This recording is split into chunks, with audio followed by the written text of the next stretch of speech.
Tadi dari beberapa, ini kan sebenarnya pertemuan pertama sama komandan ya. Dan tadi juga campur-campur Sunda, makanya saya komandan orang mana ya, saya bilang biar aja nanti saya tanyanya pas podcast aja, saya bilang. Jadi Sunda juga lancar ya. Lancar. Ya kalau tiasa lah, mau nyari Sunda mah seetik mah tiasa. Selamat datang di Ngopi Bareng Hilmi Pramudia Podcast. Tamu saya kali ini istimewa.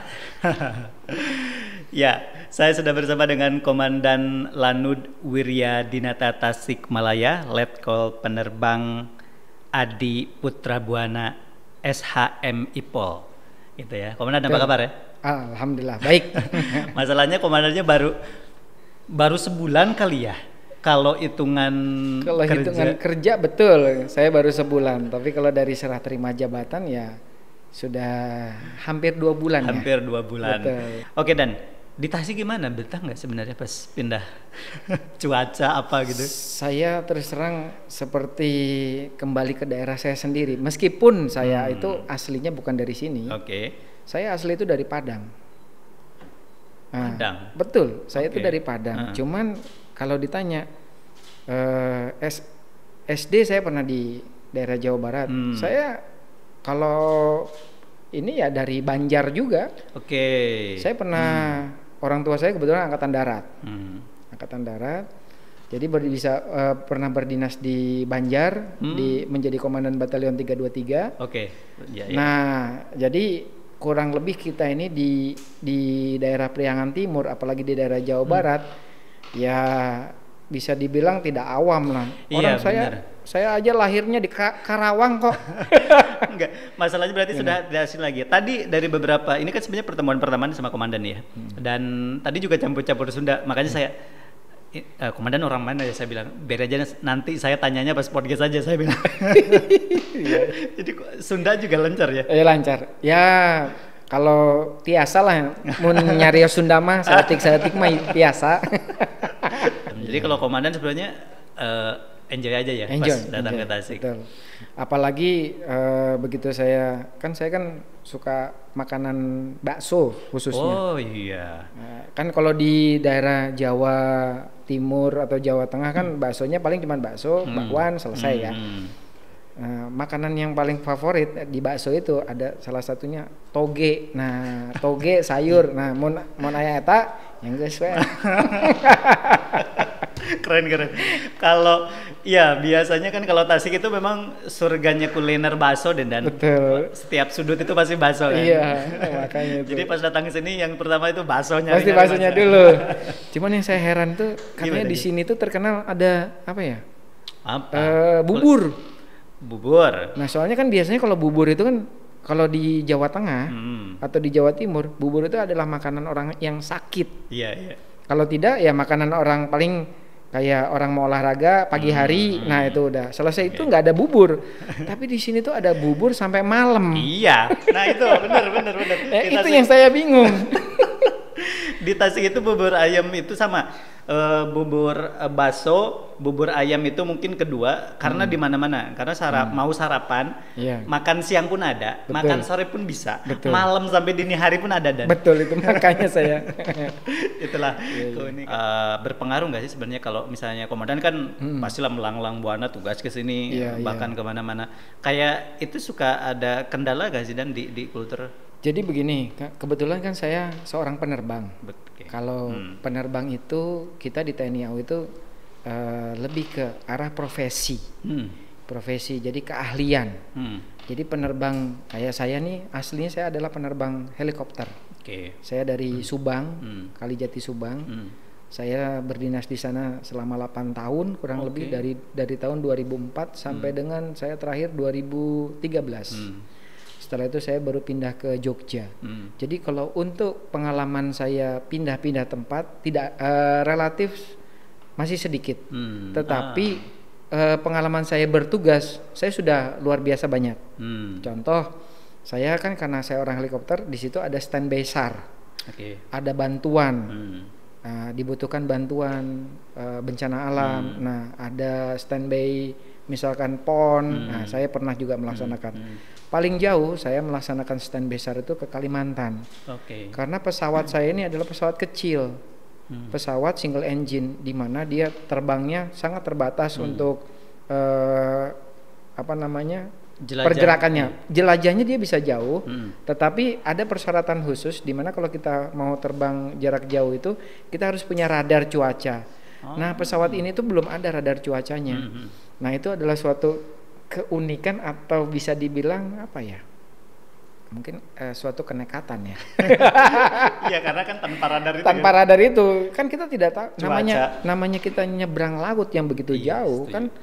Kita tidak tahu perubahan cuaca yang signifikan. Kalau kita di darat itu mungkin kalau cuaca jelek kita bisa landing. Ya. Nah, kalau di laut landing kemana? Di depan kemana? Tapi ada pengalaman yang sangat menarik di saya. Pengalaman itu saya pernah ya saking saya daripada saya balik saya belum tentu ini. Saya pernah terbang itu 100 feet di atas permukaan air laut. Itu pendek berarti kan? Ya kurang lebih 100 dibagi 3 lah ya, berapa ya? Sekitar 90 meter lah ya. Wow. Itu kerasa dong. Oh, itu laut udah di kaki saya. Laut itu udah di kaki saya. Itu kenapa bisa seperti itu Dan ceritanya? Karena cuacanya jelek. Jadi, kalau ke atas lebih berbahaya lagi maksudnya? Kan gini, namanya kita menemukan cuaca buruk kalau kita tidak punya radar itu adalah mata kita ya. Betul. Jadi kita tidak bisa memprediksi cuaca itu di depan kita. Kan kalau misalkan kita kena kabut atau hujan, nah kan kita tidak tahu di depan itu masih hujan nggak sih? Nah gitu. Kalau ada radar bisa mendeteksi itu. Minimal kita bisa mendeteksi jarak mana yang harus kita tempuh, pendek mana. Oh, pendeknya di sebelah kanan. Oke, kita turning ke kanan dulu yang lebih sedikit. Tentunya di belakangnya ada cuaca yang lebih hujan atau yang lebih parah. Ya sudah, akhirnya saya mau nggak mau saya turun. Ya, saya sebenarnya hanya bermodal dari komunikasi dengan teman saya di Pontianak itu pada saat itu. Itu waktu misi apa? Saya waktu misi stand besar. Jadi saya perjalanan dari Kalijati waktu itu mau uplus kru ke Pontianak. Saya dari Tanjung Pinang, dari Tanjung Pandan, Tanjung Pangga Belitung. Nah, saya mau nyebrang, habis itu saya telepon kebetulan kasubsi PLLU-nya liting saya. Bro, tanya itu dong, jaraknya dari pohon itu berapa sih? Gitu. Oh, pokoknya pohon masih kelihatan, tapi di atasnya hujan. Ya nggak apa-apa, yang penting pohon itu di atasnya masih ada space ya. Masih katanya. Ya udah, akhirnya saya nekat. Karena dilihat dari waktu juga saya udah keburu sore. Pilihannya adalah saya round di tempat, round di situ, atau saya lanjut perjalanan. Nah, memang kalau secara manajemen saya salah dikarenakan saya nekat. Tetapi saya kenekatan saya itu dengan melihat manajemen resikonya. Oh, di sana masih bisa terlihat. Oh, ininya ya meskipun saya harus turun ke bawah, tapi ya itu tadi. Ya itu makanya pengalaman yang saya sangat tidak bisa saya lupakan. Karena nekat tapi masih beruntung dikasih selamat ya. Ya, itu. Makanya itulah yang bisa dijadikan pelajaran dan saya berikan ilmu itu kepada adik-adik saya. Kalau misalnya ini dan kalau misalnya tadi soal pesawat. Apa aja yang pernah diterbangin atau memang komandan sendiri sebenarnya khusus menerbangkan heli jenis itu? Jadi kan setelah saya lulus sekbang, nah, saya itu harus memilih mau jadi penerbang tempur di helikopter, penerbang tempur di angkut, atau penerbang tempur jet. Nah, pada saat itu saya dapat di penerbang tempur di helikopter. Nah, helikopter itu mulai oleh KPTPH atau pengenalan terbang di helikopter. Nah, saya ditempatkan di helikopter tersebut atau di kolibri. Nah, kita kan makanya tadi yang saya bilang spesialisasi. Nah, jadi kita fokus di situ. Kita tidak bisa pindah-pindah. Beda dengan kalau misalkan teman-teman misalkan mau nyetir mobil ya. Mobil yang Eropa, terus mobil buatan Jepang atau yang sekarang kan sudah ada mobil buatan Cina. Betul. Itu kan bisa seenaknya ya kita pindah atau mobil matic ke manual kayak itu bisa pindah. Sedangkan ini kan masalahnya hubungannya dengan nyawa kita juga. Betul. Ya. Kalau nggak bisa, terus masa mau berhenti di atas kan nggak mungkin. Jadi butuh waktu di situ. Dan tadi kan macam-macam atau jenis-jenis pesawat yang diterbangkan. Betul. Mana yang paling berkesan atau yang ini keren nih pesawatnya misalnya? Apa? Jadi gini, kalau saya bilang secara spesifik mana yang lebih keren? Sebenarnya dari kelima ini yang pernah saya terbangkan itu punya apa ya? Punya ini sendiri terhadap diri saya. Iya. Karena apa? Helikopter itu tuh kita kenapa saya senang dengan helikopter? Karena dia itu bisa landing di mana saja. Ada lapangan cukup buat landing, tinggal landing. Selama tidak mengganggu. Karena buat tempat latihan. Nah itu. Makanya enak kita mau landing sini, kita mau ngangkat ini, ya, jadi enak, bisa. Bahkan saya sendiri pernah landing di di pematang sawah. Saya pernah landing di pematang sawah. Sedangkan pesawat lain kan nggak bisa. Nggak bisa. Nah, helikopter bisa. Nah, karena ini pesawatnya helinya kecil, saya pernah landing di pematang sawah. Nah, yang lebih unik lagi, saya bisa landing di lapangan voli coba. Oh iya. Iya itu kan kecil adanya. Betul. Makanya itu kelebihan helikopter. Terus saya pernah di KT-1B. KT-1B itu kenapa saya nyaman dengan KT-1B? KT-1B itu adalah pesawat latih, termasuk pesawat tim aerobatik yang dimiliki Indonesia pada saat ini. Jadi kan pesawat Jupiter Aerobatic Team itu menerbangkan pesawat KT-1B ini. Nah itu pesawat ini bisa terbang begitu tinggi. Saya pernah terbang 25.000 feet. Wow. Di mana tanpa cabin pressure. Nah, kalau misalkan tanpa cabin pressure itu penuh dengan di badan ini kayak semacam kayak ditekan-tekan gitu. Nah itu. Saya ingin sedikit flashback nih Dan. Kalau misalnya ini kan perjalanan hari ini sudah mencapai. Sebenarnya kalau misalkan di daerah bagian dari komandan itu kan pasti melalui proses gitu panjang. Betul. Kalau misalnya dulu sebenarnya jadi anggota TNI itu bagian dari cita-citakah atau misalnya karena ada circle keluarga yang memang udah otomatis kayak misalnya keluarga walaupun tadi sedikit sudah disanding misalnya. Itu seperti apa perjalanan Dan? Jadi gini, meskipun orang tua saya angkatan darat yang kebetulan juga beliau adalah lulusan Akabri. Tapi beliau tidak pernah mendidik kami untuk kamu jadi tentara, kamu nggak ada. Jadi beliau tidak pernah menekankan hal tersebut. Bahkan saya pernah pada saat orang tua saya ini menjadi komandan batalion waktu itu di 501, itu seorang taruna datang berseragam coklat. Saya sempat tanya, itu apa kok pakai baju seragam coklat? Dibilangnya, ya itu kan hampir mirip kayak STPDN. Oh itu siswa katanya gitu. Tapi tidak disebutkan siswa itu tentara atau bukan. Jadi tidak pernah dikenali oleh orang tua saya. Angan-angan atau cita-cita saya sendiri memang ada keinginan untuk meneruskan karir dari orang tua ya. Meskipun orang tua angkatan darat, tapi saya berkarir di angkatan udara. Itu ada keinginan seperti itu. Tapi saya tidak tahu jalurnya kemana pada saat itu. Begitu saya masuk SMA. Nah teman saya ini ngajak, ayo kita daftar yuk. Daftar apa? Daftar taruna. Hah? Daftar taruna? Apa itu taruna? Apa taruna? Udah pokoknya ikut aja, ayo. Ayo. Akhirnya saya daftar lah waktu SMA itu. Saya kan SMA di SMA 3 Bandung. Tapi kalau misalkan tadi milih ke angkatan udara, motivasinya atau memang kan mungkin? Jadi motivasinya yang lucunya. Saya nggak ada pernah kebayang untuk menjadi seorang seorang TNI angkatan udara khususnya. Saya itu kan orang tua angkatan darat. Terus begitu saya lihat kayaknya yang gagah itu angkatan laut. Saya pilihan pertama adalah angkatan laut. Tapi ternyata tidak bisa. Dulu waktu saya mendaftar itu kita itu dilihat dari psikologi. Oh psikologi anak ini masuknya ke sini. Oh psikologi anaknya ini jadi masuk angkatan darat atau angkatan udara. Itu udah diarahkan disesuaikan dengan hasilnya. Tapi Dan kalau misalnya tadi perjalanan masih ingat nggak karir misalnya pas lulus kemudian ditugaskan kemana sampai hari ini bisa jadi memegang tongkat komando Lanudwir gitu? saya lulus dari siswa Sekbang, saya berdinas di Skadron Udara 7 di Kalijati Subang. Itu saya melaksanakan pendidikan di KPTPH atau pengenalan pesawat helikopter.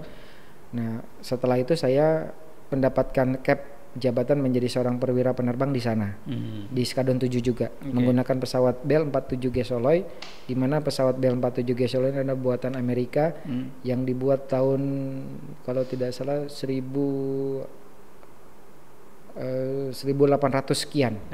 Nah, yang itu pesawat itu udah pesawat yang legenda ya. Sudah legenda karena itu dulu pesawat tersebut menjadi pesawat VVIP-nya Presiden Soekarno. Itu.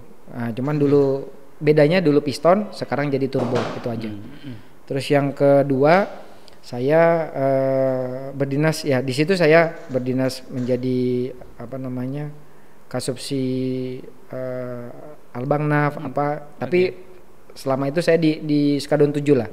Skadron 7, terus di Surya Dharma, di Lanut, terus balik lagi ke Skadron 7. Nah, setelah saya pendidikan Sekau, saya dipercayakan untuk pendidikan di di Jogja untuk menjadi instruktur penerbang. Saya pindah ke Jogja. Jadi setelah lulus menjadi instruktur penerbang, saya berdinas di Jogja. Nah, di Jogja itu mulailah saya meniti karir di situ. Meniti dalam artian mulai kelihatan saya menjadi dan flat, menjadi kasiop. Nah, terus habis itu saya pindah ke wing. Habis itu saya pindah dari wing, saya baru pindah menjadi dan Satdik PSDP. Jadi pertama kali saya komandan, saya itu menjadi komandan Satdik PSDP di Kodiklat TNI. Setelah itu saya jadi komandan. Nah, setelah jadi saya komandan Satdik PSDP, saya jadi komandan Skadik 104 di Yogyakarta juga. Nah, setelah itu baru saya jadi komandan Lanut Wiryadinata. Jadi selama perjalanan itu memang jabatan banyak saya di situ. Kurang lebih ada 16 jabatan. Perwira penerbang, terus jadi Kasubsi Laikut, terus jadi Kasubsi jadi Kaurdal. Wah, banyak yang saya nggak terlalu hafal ini, tapi yang jelas kalau cuman pindahnya saya hanya nggak terlalu banyak sih. Tapi kalau jabatan komandan saya udah 3 kali komandan. Alhamdulillah ini komandan yang ketiga yang diberikan kepercayaan oleh TNI AU kepada saya. Nah, sekarang di Lanut Wiryadinata ini kan sebenarnya apalagi sebelum COVID nih dan sebenarnya banyak kita juga sering bahkan melibatkan Lanut untuk event kita atau kegiatan-kegiatan. Sekarang COVID kan bersyukur ya kita udah melandai. Kalau dulu benar-benar sangat ketat dan aktivitas dibatasi. Kalau sekarang sudah mulai ini dan kabarnya juga di Lanut sekarang yang dulu pernah digelar kemudian kena COVID sekarang sudah mulai dibangkitkan lagi itu dan apa aja tuh dan yang ada di Lanut sekarang yang masyarakat kalau dulu kan mau main ke Lanut tuh karena seru tuh kalau misalnya lihat landasan saja masyarakat udah seneng kan? Sekarang gimana Dan? Nah, sekarang kita sudah lagi membuka Car Free Day yang dilaksanakan tiap hari Minggu.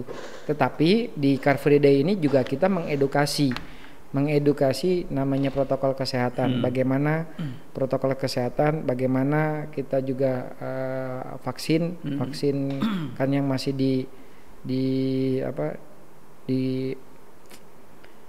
ini kan terus oleh pemerintah vaksin.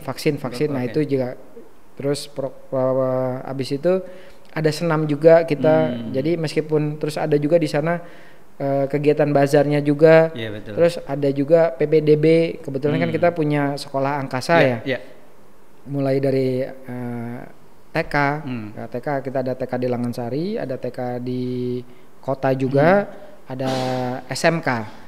Nah, mungkin ya itu kita juga mempromosikan hal tersebut. Jadi di CFD itu bisa dapat informasi soal itu ya, salah satunya bisa vaksin juga. Betul, vaksin juga bisa. Terus kita juga memberikan informasi kepada masyarakat tentang protokol kesehatan, tentang COVID yang sekarang berkembang. Terus habis itu juga kita nah yang paling terpenting saya sosialisasi olahraga dirgantara yang belum pernah diketahui oleh masyarakat, ataupun masyarakat tahu tetapi hanya sekedar oh itu drone, nah oh itu ada aero modeling, oh itu ada paramotor. Nah tapi ternyata paramotor, aero modeling, drone itu adalah di bawah pembinaan dari Fasi daerah. Fasi daerah kebetulan di Lanut Wiryadinata, kalau yang Periangan Timur. Nah kita juga mau memberikan informasi bahwa olahraga itu terjun payung, trike, para layang, para motor itu bisa kita, karena kita ini sedang mencari bibit-bibit atlet dari provinsi Jawa Barat ini. Kita sedang mencari bibit-bibit atlet. Masa kita masyarakat begitu banyak tidak bisa mencari atlet?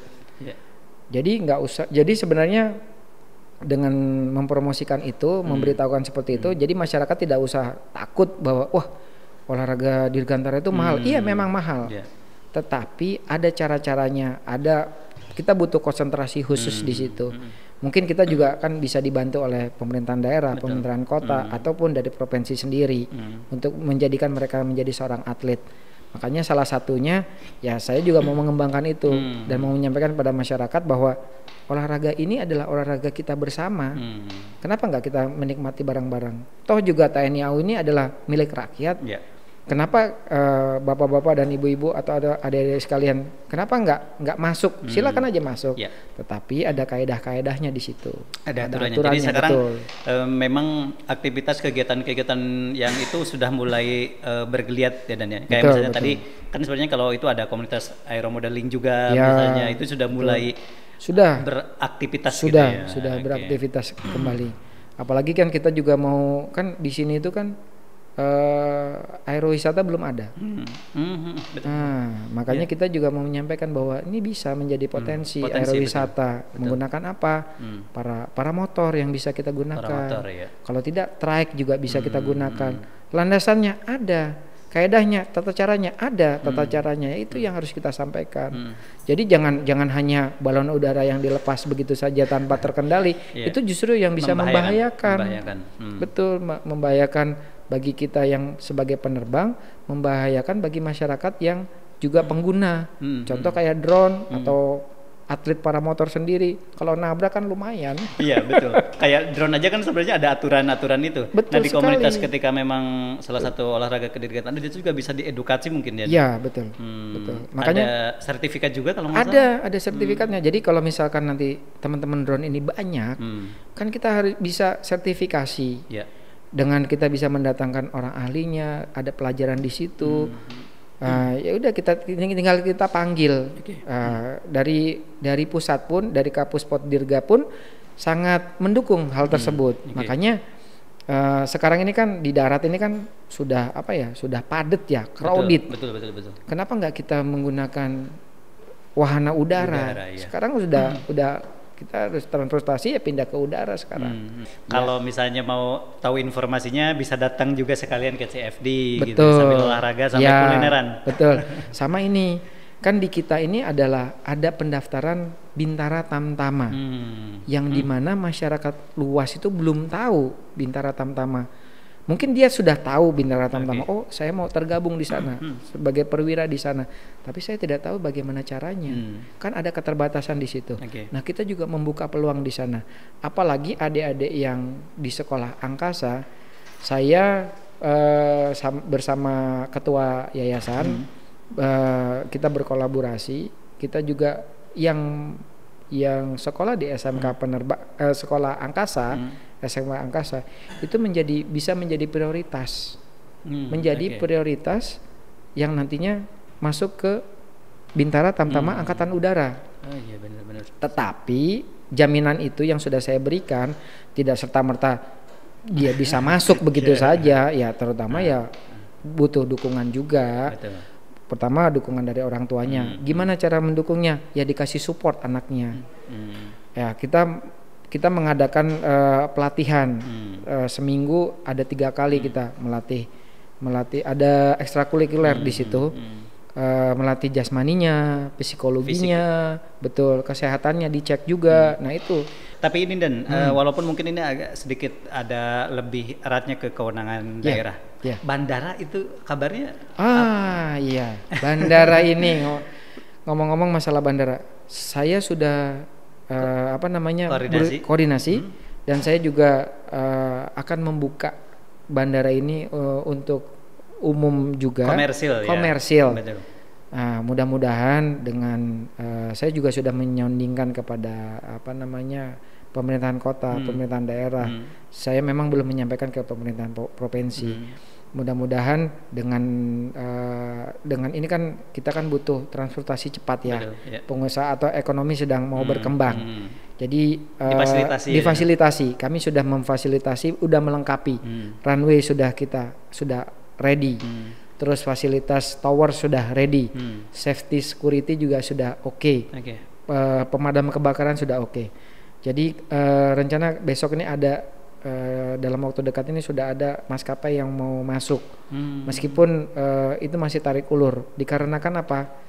Dikarenakan peminatnya harus masih kurang. Dulu ya betul kan, karena kan mereka sendiri juga beroperasional kan butuh biaya ya. Betul, Nah kemarin kayak contoh dari Wings Air mau buka, tapi ternyata dari Tasik yang ke Cengkareng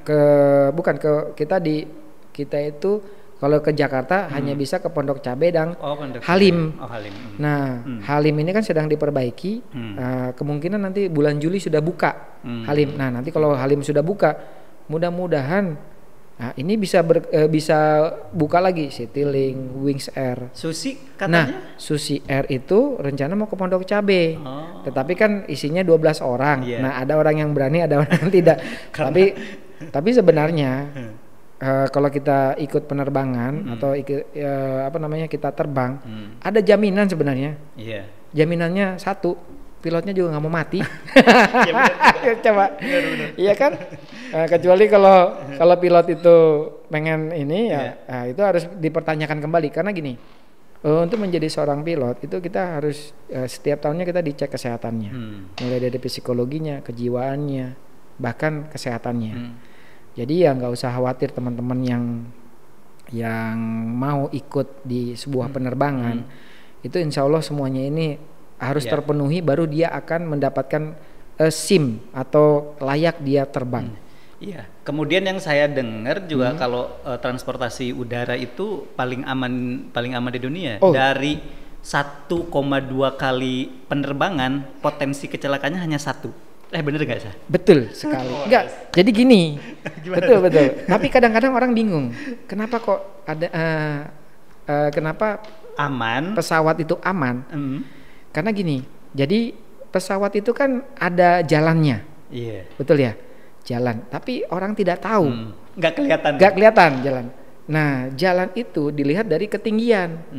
Pesawat jenis ini ketinggiannya sampai dengan 5.000 feet. Gitu. Pesawat propeller ketinggiannya sampai dengan 15.000 feet.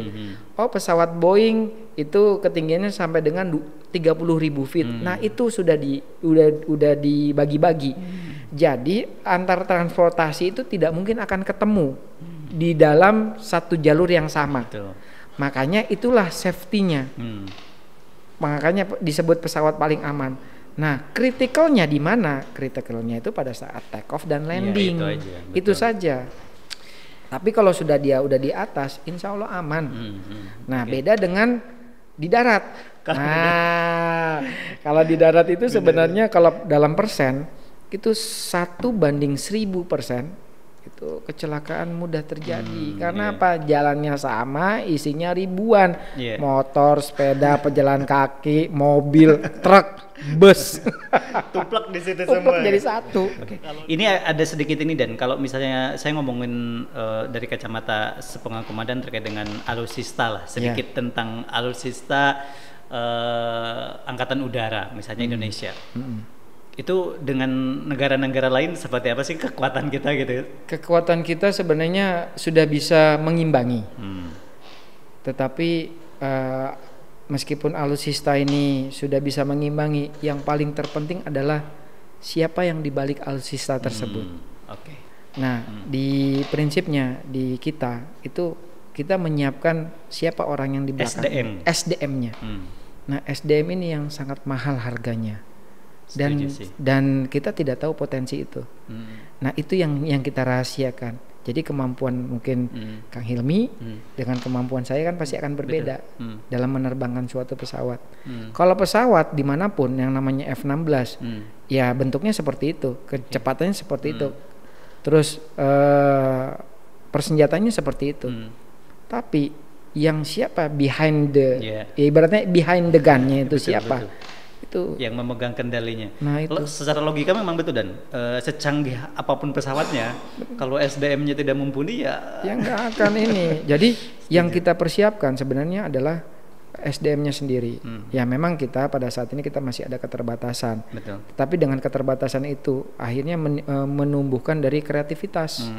Kreativitas yang jelas yang namanya negara pasti akan memikirkan pertama kekuatan pertahanannya dari alutsistanya, terus negara juga mempersiapkan bagaimana sumber dayanya. Nah betul. Itu yang paling terpenting.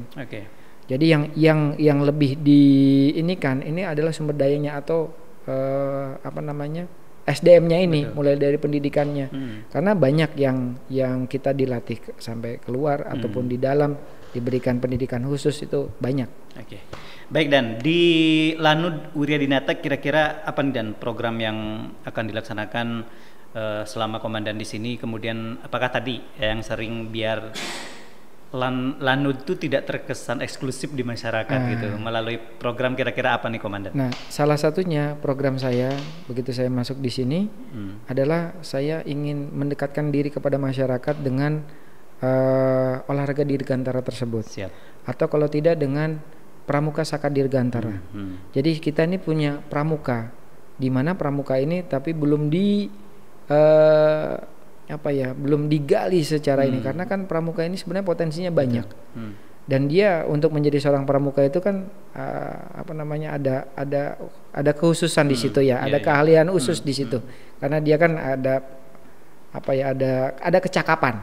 Nah, makanya dengan saka dirgantara ini, dengan olahraga dirgantara ini, akhirnya saya mau mencoba menyampaikan kepada masyarakat di luar bahwa Lanut ini bukanlah suatu hal yang eksklusif gitu. Dan kami juga sedang berusaha mendekatkan juga kepada budayawan, tokoh-tokoh agama yang ada di sekitaran, bahwa Lanut ini juga bukan hal yang eksklusif gitu loh. Tapi ya mohon maaf kalau udah berbau-bau politik, apalagi berbau-bau parpol, saya akan mundur dari situ karena bukan tugas wewenang saya lagi di situ. Saya hanya bisa mengedukasi lah ya. Karena kan di masyarakat pada saat ini kan masyarakat kita ini kan masih ada keterbatasan.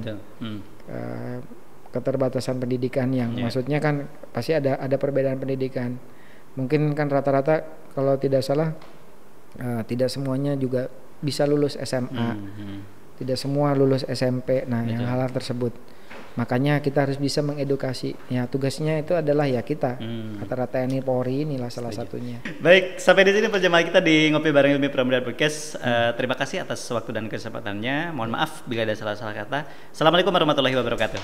Sampai jumpa.